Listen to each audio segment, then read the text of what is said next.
롯처럼 살 것인가, 룻처럼 살 것인가 말씀 증거하도록 하겠습니다. 그 룻의 조상이 롯이죠. 그 창세기에 보면은 그 13장에 나오고 특별히 19장에 나오죠. 소돔과 고모라 망하잖아요. 망할 때 롯이 야 도망쳐 그럴 때 아내가 뒤돌아보다가 소금기둥 대고, 그리고 소알 땅에 가랬더니 쫄아가지고 산에 숨어 있잖아요. 굴에 숨어 있잖아요. 그래서 누가 도망쳤어요? 아내는 소금기둥 대고 사이들은 농담이다 그러고 다 타 죽고. 그러니까 롯과 두 딸이 있었는데 이거 뭐 해괴망측해서 설명하기도 그래. 딸들이 뭐 우리 남자 없으니까 아버지하고 뭐 동침해가지고 애를 갖자. 그래서 나온 첫 번째 딸하고 나온 민족이 모압 민족이고, 둘째 딸하고 나온 민족이 벤암미라고 나오죠. 거기 성경에는 벤암미. 벤은 아들이란 뜻이고 암미는 my people, 내 백성의 아들, 그런 뜻이에요. 벤암미. 벤암미를 축약해가지고 암몬이라고 그러는 거예요. 암몬. 나중에는 암몬과 모압 그러죠. 왜 그걸 암몬과 모압이라고 그러는지 모르겠어요. 모압이 첫 번째 딸이고 이제 암몬이 두 번째 딸인데, 그러니까 모압과 암몬 그래야 되겠죠. 위치도 모압, 암몬이 위치가 그렇게 순서로 돼 있으니까 그렇게 알아뒀으면 좋겠습니다. 창세기 19장 36절, 37절, 38절에 나오는 스토리라는 것입니다. 그러니까 룻이 모압 여인이잖아요. 그러니까 룻의 뿌리가 되는 조상이 누구예요? 롯이죠. 롯. 그래서 말장난도 편하잖아. 룻의 조상이 롯이에요. 한국말로는 영어로 하면 LOT인데, 그죠? 롯인데 하여튼 간에 이거는 룻이고 RUTH, 롯. 그래서 한국말로는 룻이나 롯이나 다 리얼로 치니까 똑같이 보이잖아요. 그러니까 말장난같이 보이는데 둘이 너무 다르다는 거예요. 먼저 롯은 어떤 인생을 살았습니까? 우리가 은혜와 욕심을 놓고 본다 그러면 그건 욕심의 인생이죠.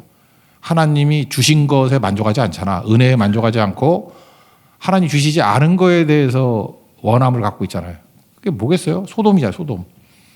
그러니까 야고보서 1장 15절에 보면 욕심이 잉태해서 몰라요? 죄를 낳고 상태가 안 좋아진다. 그리고 사망에 이르느니라. 딱 맞죠? 롯은 욕심 따라가다가 죄악이 관영한 소돔에 살다가 부끄럽게 간신히 구원받은 거죠. 근데 결국 다 사망이었잖아요. 불받아 되고 사해가 된 거 아닙니까? 그런 일이 벌어지게 된다는 거예요. 성경에는 가게에 흐르는 저주 이런 거는 믿지 않습니다. 뭐 가게에 흐르는 저주가 있겠어요. 그러나 내가 볼 때 경향성은 있는 것 같아. 그 우리 한국 민족으로 한국 민족이 경향성이 있잖아요. 일본으로 일본의 경향성이 있듯이 그게 뭐 죄를 유전받았다 그렇게 할 수는 없겠지만 경향성은 그 영향을 받는 것 같아요. 기울기니까 비슷한 기울기를 가는 것 같아요. 그래서 그 민족이 탄생하게 된 것도 아버지와 딸 사이에서 태어났다. 해괴망측하잖아요. 그죠? 그렇게 시작됐는데 성경에 모압 자손이 크게 한번 된통 맞는 사건이 하나가 있는데 민수기 살피죠. 25장에 가면 바알보올 사건. 그 발람 선지자가 있잖아요. 그 나쁜 놈인데 모압의 발락 왕한테 사주받고 저주하라 그랬더니 저주가 잘 안 되니까 내가 이스라엘 민족 잘 알아. 함정 파는 법 가르쳐 줄게. 거기서 모압 여자들, 예쁜 여자들 나가가지고 유혹을 해라. 그래서 집단으로 죄를 지으면은 다 망친다. 그러면 저절로 벌 받지. 그대로 됐어야 안 됐어요? 됐죠. 그래서 24,000명이 죽는 일. 이게 너무나 쇼킹해가지고. 왜냐? 이스라엘 백성들이 집단적으로 범죄한 거거든. 그래서 나중에도 계속해서 발람 선지자 그러면 최악의 나쁜 선지자고, 그건 이스라엘 백성들을 함정에 빠뜨린 선지자고, 바알부올 사건, 그러니까 바알부올 그러는 순간에 정신이 번쩍 드는 거예요. 근데 거기 주인공이 어디예요? 모압 여인. 그 민수기 25장 1절부터 쭉 나오거든요. 그러니까 경향성이 있죠. 이거 탄생도 해괴망측하게 태어난 민족인데 이스라엘 백성을 넘어뜨릴 때 뭐로 넘어뜨려요? 이 죄로 유혹하고 넘어뜨리게 만드는 민족이다. 그 후손이 누구예요? 그게 룻이잖아요. 룻. 그러니까 룻에게도 그런 경향성이 있겠죠. 그래서 오늘 이 경향성을 깨버리는 장면이 쭉 나오게 된다는 것입니다. 그래서 이 조상들, 이 모압 자손들은 항상 요즘식으로 표현한다면 원나잇이죠. 원나잇. 그냥 쳐다보고 그냥 잠자리하고 그냥 대충 해버리는 이런 사람들이었는데 룻은 아니더라 그 얘기예요. 그죠? 그걸 끊어버리고 욕심의 세계에서 나와서 은혜의 세계로 들어간 조상은 롯인데 그의 삶은 아브라함의 삶을 살더라. 그래서 롯에서 나와서 아브라함의 삶에 접붙임되는 인생. 그러니까 복음으로 구원받은 인생이 룻이다. 그래서 메시아의 조상이 되잖아요. 우리도 마찬가지입니다. 우리의 경향성이 롯이라 할지라도 나와서 복음 듣고 복음으로 말미암아 아브라함에게 접붙임된 룻과 같은 인생 사는 하나님의 종 되기를 바랍니다. 그러면 아브라함에게 접붙임됐다는 게 뭐예요? 그게 복된 소식 아니에요. 아브라함의 후손이 예수님 아니에요? 다윗의 후손 예수님이잖아요.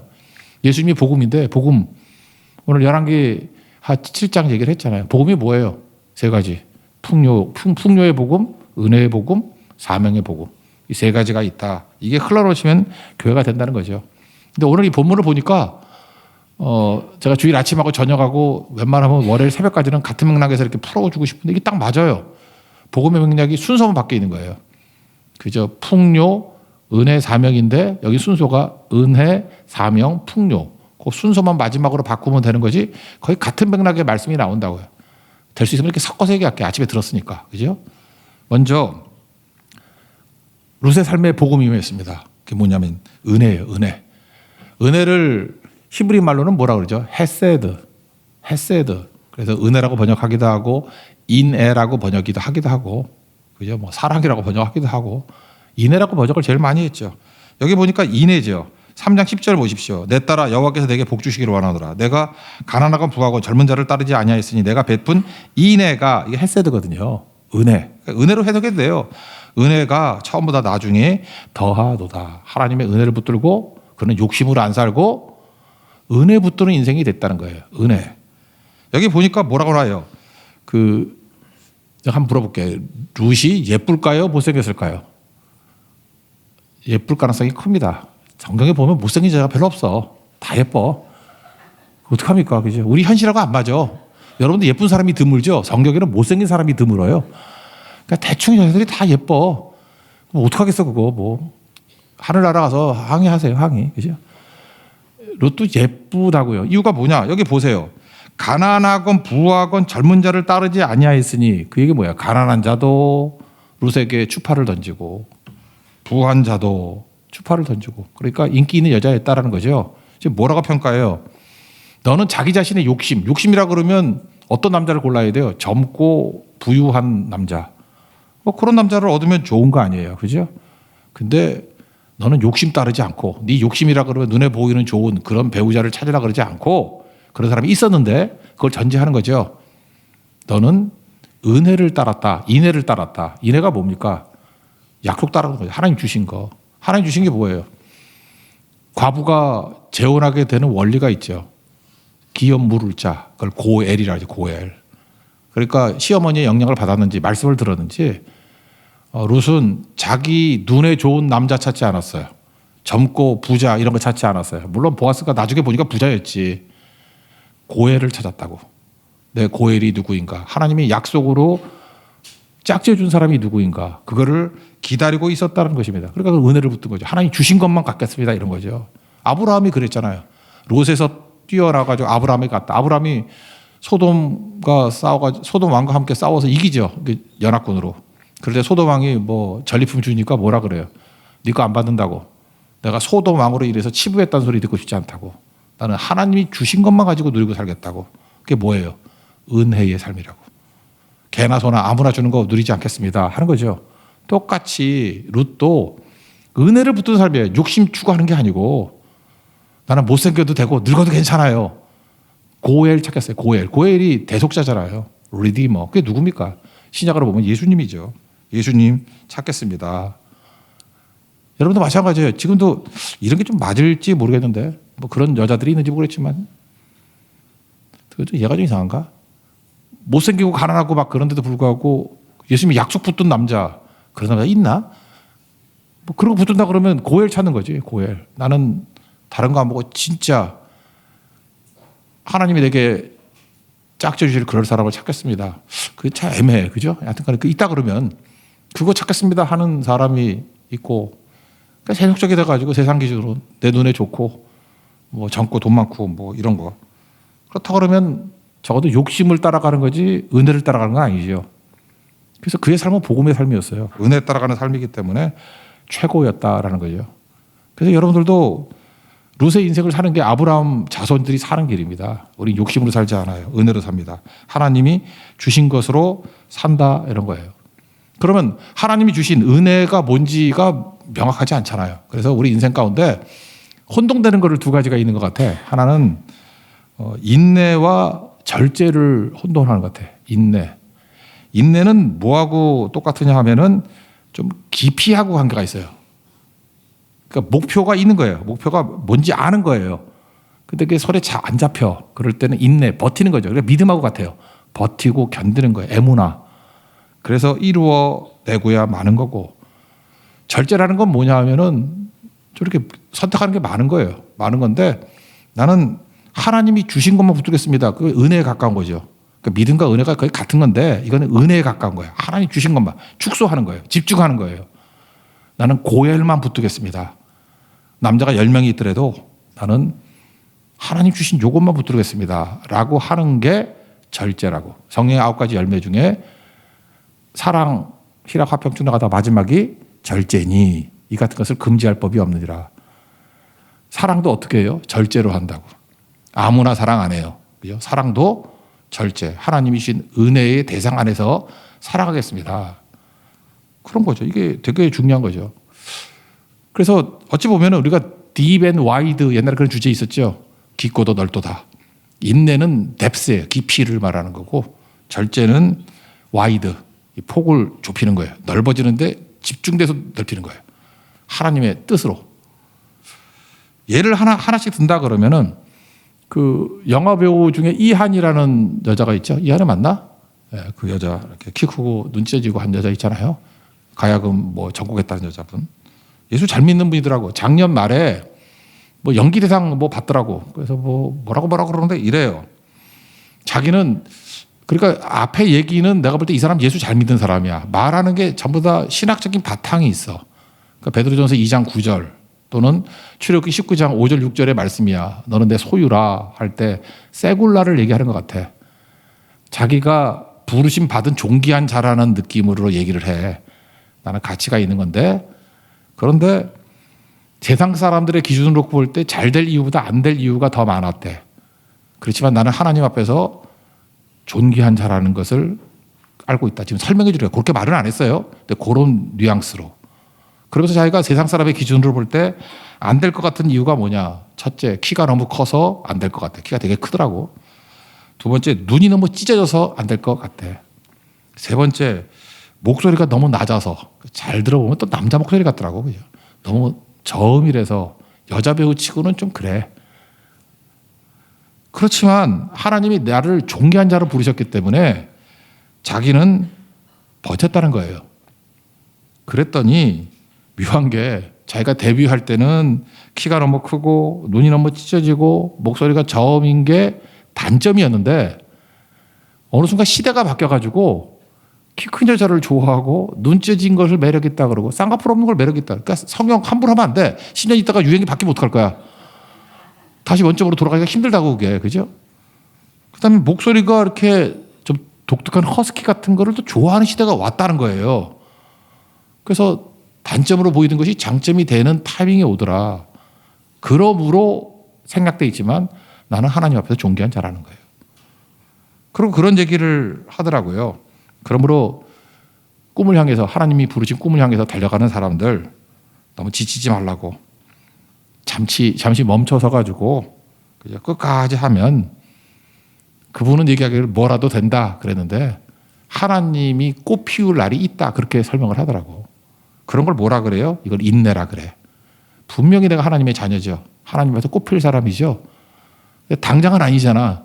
그러니까 믿음의 인내를 가지고 믿음의 인내 똑같은 거 에무나 견디면 깊이 있게 나아가면 반드시 꽃 필 날이 오지요. 이런 거를 믿음의 인내라 그런다고. 그럼 절제에 관한 거는 뭐가 될까요? 절제는 아까도 얘기했잖아요. 좁히는 거예요. 좁히는 거. 아무거나 다 같지 않습니다. 젊고 또 부유하고 이런 남자가 온다 할지라도 나는 좁습니다. 좁게 보는 거예요. 아무나 내 욕심 갖고 가지 아니하고 하나님이 내게 주신 거 은혜를 가지고 살겠습니다. 그게 절제예요. 은혜의 절제. 절제 아무거나 안 합니다. 그런 거죠. 여러분 주일에도 우리가 선택할 수 있는 길이 많이 있지만 여러분이 좋게 선택한 거잖아요. 나 예배드립니다. 교회 불은 꺼지지 않으리. 그게 뭐예요? 그게 절제라고. 난 딴 거 안 합니다. 나는 교회에서 조라도 교회에서 줍니다. 그죠? 뭐 배탈나도 떡볶이 먹다가 배탈납니다. 버티는 거예요. 그게 절제라고.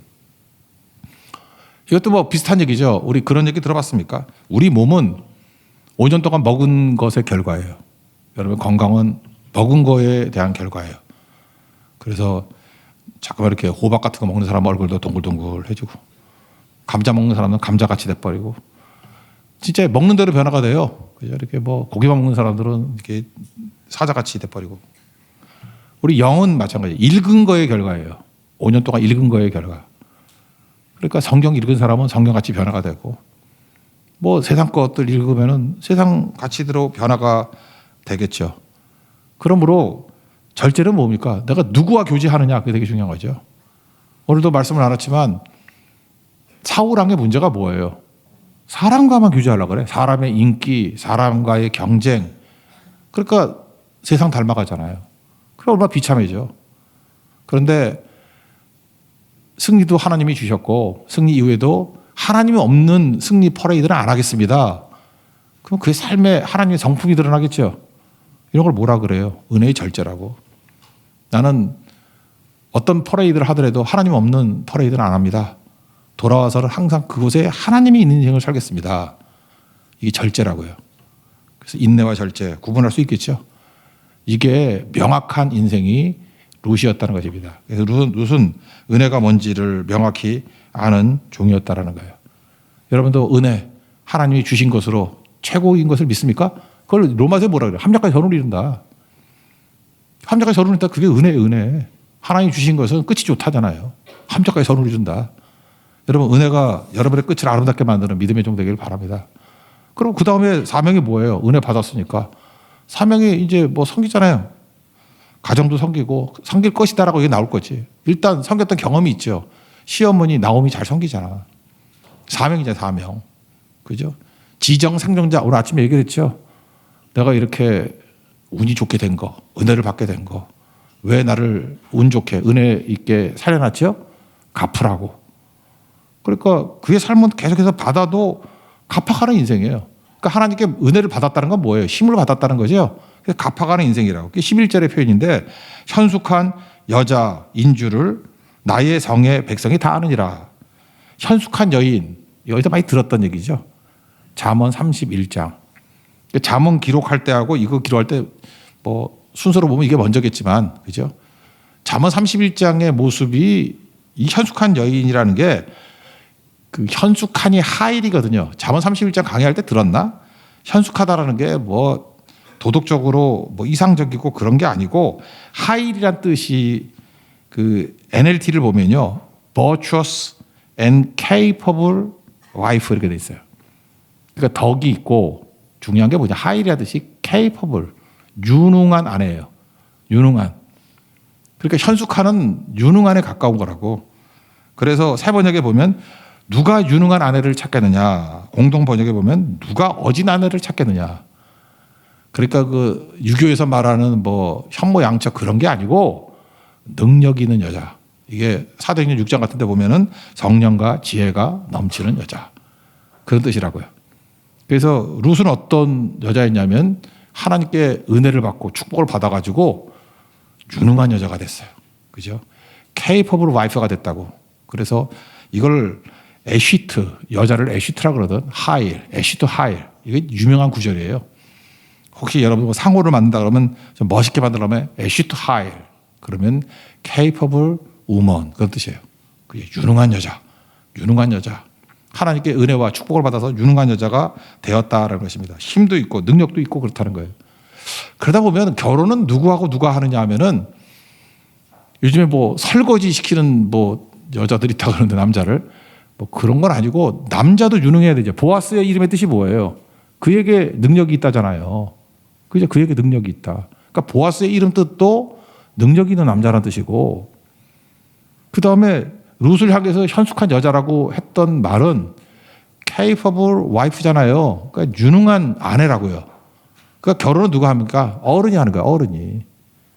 애들이 하는 거 아닙니다. 애들은 뭐 남녀지간이 끌린다고 결혼하는 거 아니에요. 책임질 수 있는 사람이 하는 거라고. 유능한 사람이 하는 거라고. 그러니까 결혼은 어른이 하는 거야. 어른이. 남자도 짐을 짊어질 수 있는 어른이 해야 되고 여자도 짐을 짊을 수 있는 어른이 하는 거다. 그 어른이 되는 길이 뭐예요? 은혜 받는 거라고. 내 힘으로 다 하겠어. 이렇게 막 버티는 인생은 한심한 인생이고 은혜 받는 거죠. 은혜. 능력 받는 거죠. 성령의 사람이 되는 거죠. 성령과 지혜가 충만한 사람. 그러면 이걸 감당해낼 수 있다는 것입니다. 그래서 여기 보니까 뭐 성읍 백성이 다 아느니라 그런 말씀이 나오죠. 성읍 백성이 다 아느니라.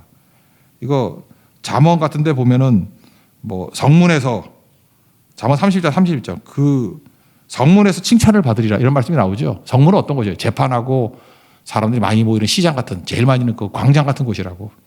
그러니까 유능해서 집안을 잘 세워서 그 많은 사람들에게 가정을 세우는 여자로 된다 그런 얘기죠. 그러니까 유능한 여인이죠. 그러니까 성경에서는 어떤 여자를 제일 능력 있게 받느냐면 생활력 있는 여자예요. 요즘에 점점 그런 것 같아. 예쁜 여자, 뭐 학력이 좀 높은 여자 그거 아니고 1순위가 뭐라고요? 생활력. 그러니까 가정 경제를 이끌 줄 알고 뭐 돈 갖다 주면 뭐 핸드백 하나 사가지고 날려버리고 그런 여자 말고 저축도 할 줄 알고 그죠? 조절할 줄도 알고 가정의 경제를 이끌어가고 가정의 교육도 이끌어가고 그러니까 실제로 살아보면 얼굴은 그거 별거 없어요. 그죠? 몸매도 다 수렴하잖아. 한 10년 지나면 다 뭐 웬만한 거 빼놓고 남자나 여자, 남자는 배볼록 튀어나오고 여자는 여자 설명할게. 죄송해서 이러고 헤아려 말할 수가 없어요. 그냥 그래요. 그거 다 수렴하잖아요. 근데 남자가 됐든 여자가 되었든 유능한 남자가 되고 유능한 아내가 돼야 된다. 여자가 돼야 된다고. 어른이 돼야 된다. 어른이. 그래야 가정 경제도 서고 믿음도 서고 그다음에 결정 내릴 때도 바른 결정을 내리잖아요. 그러니까 그게 생활력이잖아요. 생활력. 실제로 사는데 힘이 있는 능력. 그게 현숙한 여인. 에쉐트 하일. 그런 여자가 되고 보아스. 유능한 남자가 되는 그런 모습이 있어야 된다는 것입니다. 그러면 칭찬 듣는다는 거죠. 이게 뭐예요? 사명이죠. 사명. 지금도 그래요. 일 잘하는 여자가 최고예요. 일 잘한다는 건 뭐냐면 뭐 힘세고 뭐 그런 게 아니고 무슨 일을 맡기든지 해낸다는 건 뭐예요? 능력이 있어야 되고 지혜가 있어야 되잖아요. 지혜는 뭐예요? 일처리 능력이니까 일을 처리해내고 맡기면 일을 해내요. 반면에 뭘 맡기면은 어영부영해서 끝을 못 맺는 사람 있잖아요. 그건 어린 거거든. 그리고 뭘 맡기면 맨날 투덜투덜하는 사람 있죠. 투덜투덜. 그럼 그거 뭐 어디 쓰겠어 그거. 아무것도 아니겠지. 그죠? 그래서 이거 모든 것들에서 제일 중요한 건 뭐냐? 하나님의 은혜 받고 책임감 가지고 흘려버릴 줄 아는 그런 모습들이 있어야 된다는 것입니다. 그러면 이 은혜와 사명을 동시에 맞출 수 있는 게 뭐냐? 제가 최근에 그 두 커플 정도의 이게 상담 비슷한 걸 했던 적이 있어요. 요즘엔 이상해. 그 나이도 들었는데 늦게 만나가지고 왜 이렇게 결혼을 서두른지 모르겠어요. 그냥 뭐 다 눈이 뒤집혀가지고 뭐 그냥 결혼할래요. 나 좀 말리기 바빠. 결혼은요 추나추동을 겪어야 돼요. 진짜 계절로도 1년은 돼야 돼. 추나추동을 겪어야 되고 또 하나는 인생에도 봄이 있고 여름이 있고 가을이 있고 또 이렇게 냉랭한 겨울이 있잖아. 그 남자고 여자고 간에 인생에 겨울이 왔을 때 그 여름 못 견딜 사람도 있어요. 그 겨울이 오면 거의 반 미치광이 되는 사람이 있어. 같이 못 살아 그러면. 그래서 반드시 희노애락 또는 추나추동 이걸 다 겪어야 돼. 그래도 내가 견딜만 한가라는 걸 테스트하고 난 다음에 결혼하는 게 옳다라는 것입니다. 그래서 제가 두 커플이나 그래가지고 일단 하나는 말려놨고 근데 말린 게 된 것 같아. 이제 거의 말려가지고 마른 오징어가 다 돼가고 있어. 그래서 괜찮고 하나는 최근에 거의 반건조 오징어가 된 사람들이 있는데 지금 열심히 말리고 있어요. 아마 잘 말려질 것 같아. 1년은 갈 것 같아요. 제가 그 커플에게 제가 했던 얘기가 하나님 앞에서 잘 사는 길이 뭐냐? 히브리서 12장 1절 2절 말씀을 제가 얘기를 했어요. 첫째, 잘 사는 길. 히브리서 12장 2절을 우리가 잘하는 말씀 아니냐? 믿음의 주여 온전케 하시는 예수를 바라보자. 요것만 알고 있는데 우리가 잘 사는 길은 두 가지다. 예수 앞에 서는 거. 그건 맞죠? 근데 또 하나가 있다. 히브리서 12장 1절을 보면은 우리에게 구름같이 둘러싼 허다한 증인들이 있으니, 이 두 가지 조건이 다 맞아야 돼요. 잘 사는 길, 허다한 증인 앞에 서는 것과 두 번째, 예수 앞에 서는 거예요. 허다한 증인 앞에 선다는 건 무엇입니까? 여러분, 우리가 아무리 본성이 더럽고 아무리 나쁜 사람이라 할지라도 여러분, 여기서 여러분 다 쳐다보고 있는데 여기서 죄 지을 수 있어? 여기서 뭐 나쁜, 뭐 누구 때리고 그럴 수 있어? 뭐 훔칠 수 있어? 여기서 뭐 나쁘지 못하잖아요. 요 정도만 쳐다봐도, 허다한 증인도 필요 없어. 요 정도만 쳐다봐도 잘 살걸? 그래서 허다한 증인 앞에 살아야 돼요. 허다한 증인 앞에. 그래서 데이트를 할 때에는 빛 가운데 사는 게 좋아. 숨어서 하는 것보다는 빛 가운데. 그런 게 좋은 거죠. 숨어서 할 때 문제가 되는 거죠. 햇빛 가운데 하는 거. 그래야 부작용이 없는 거죠. 허다한 증인. 그리고 제가 그런 얘기를 했어요. 그 결혼이라는 것은 둘이만 하는 게 아니라 결혼식에 사람들 오잖아요. 그때 뭐라 그러죠? 증인들이 있는 데서 결혼하는 거 아니에요. 그러니까 적어도 결혼에 참여한 사람들이 심적으로 말은 안 하지만 저 남자와 저 여자가 부부가 되는 것을 심적으로 동의를 해야 될 거 아니야. 동의 안 한다고 결혼 안 하는 것도 아니지만 그래도 야 축하하다. 축하가 동의하는 거 아니에요. 동의하고 전 마땅히 같이 살아야 돼. 저 사람은 정말 아름다운 커플이야. 하나님이 짝져진 커플이야. 저거는 정말 축복의 커플이야. 이런 것들이 찾아온 사람의 90% 이상은 동의를 해야 될 거 아니야. 제일 좋은 거 100%고 막 뜨겁게 돼가지고 그런 사람은 와야지. 그 증인이 허다한 증인. 근데 너무 빠른 사람들 보면은 내가 볼 때 형제에 대해서도 동의 안 할 사람이 몇 명 돼요. 나도 동의 못 하겠어. 내가 못 하겠어. 내가. 자매에 대해서도 동의 안 할 사람이 있을 것 같아. 내가 못 하겠어. 내가. 나도 동의를 못 하는데 누가 동의를 하겠어 그거. 그러니까 기껏해 한 반 정도밖에 동의를 안 해. 그러면 그 해결하는 방법이 뭐죠? 추나추동이 지나고 애도 기간이 지나고 숙려 기간이 지나고 그러면은 그 추나추동 희노애락이 지나가면 사람들이 동의해 줘. 그때가 은혜의 타이밍이에요. 그때가 허다한 증인 앞에. 그러니까 여러분 무슨 일을 할 때 좀 기다리십시오. 뭐 하나님만 보시면 돼. 그렇지 않아요. 허다한 증인도 필요해요. 허다한 증인이 동의할 때. 허다한 증인 앞에 서 있는 거예요. 우리가 믿음의 싸움을 할 때. 그렇지만 허다한 증인도 인간이니까 한계가 있죠. 그죠? 허다한 증인은 뭐 속자를 껍데기밖에 더 봐. 사람은 외모를 보지만 하나님 중심을 보신다며. 그래서 예수 앞에 서는 거예요. 예수 앞에. 온전케 하시는 예수 앞에 서면 예수님은 물론 외모도 보시지만 뭘 보시겠어요? 우리의 중심을 보신다고. 마음을 보시는 분. 그래서 예수 앞에 서면은 온전해집니다. 그래서 우리 모든 크리스찬들 특별히 복음의 은혜의 복음을 통과하고 사명의 복음을 통과하려고 그러면 히브리서 12장 1절 2절 붙들면 돼요. 허다한 증인 앞에 서겠습니다. 예수 앞에 서겠습니다. 그러면은 여러분 인생이 퍼펙트한 인생이 된다고. 그죠? 완전한 믿음, 완전한 구원, 완전한 승리를 이룰 수 있습니다. 그게 오늘 주제 아니에요. 그죠? 승리 이후에 하나님이 계셔야 완전한 승리가 된다고. 이런 완전한 승리를 이룰 수 있는 우리 믿음의 신실한 종 되기를 바랍니다. 그럼 마지막 단계 뭐예요? 그랬더니 하나님이 막 축복해 주시겠죠. 이제 거꾸로야. 풍요. 요한복음 10장 10절 얘기했죠.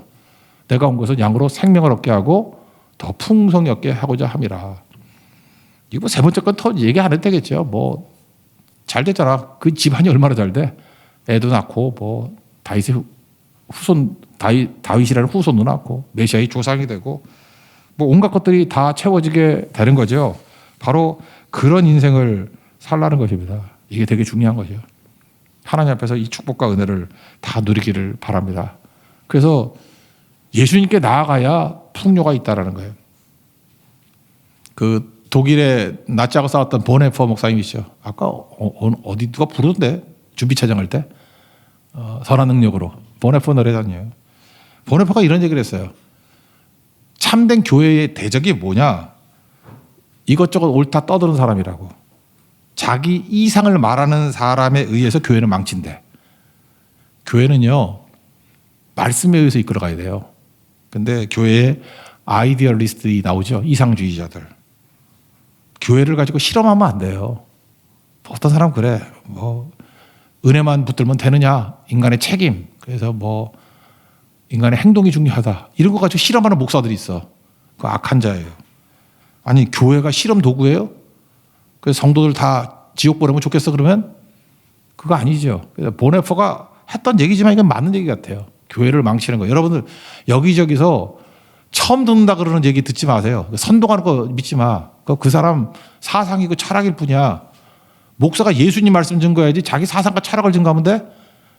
그래서 교인들로 하여금 실험 도구로 만드는 거. 그래서 교회가 죽는다는 거예요. 그거 하면 안 되고 이해랍도 공감이 안 된다 할지라도 결국 말씀이 진리라는 걸 믿습니까? 예수가 진리라는 걸 믿습니까? 왜 예수가 진리예요? 몰라요 우리는. 근데 우리는 오징어 게임이 아니라 복음의 게임을 하고 있다고. 예수님 한 분이 십자가의 죽으심으로 말미암아 우리가 예수님 믿고 영접하면 구원받고 변화가 된다라는 것입니다. 그 내용을 믿고 승리하는 우리 하나님의 거룩한 종 되기를 축원합니다. 예, 자리에서 일어나겠습니다. 하나님의 은혜 찬양합시다.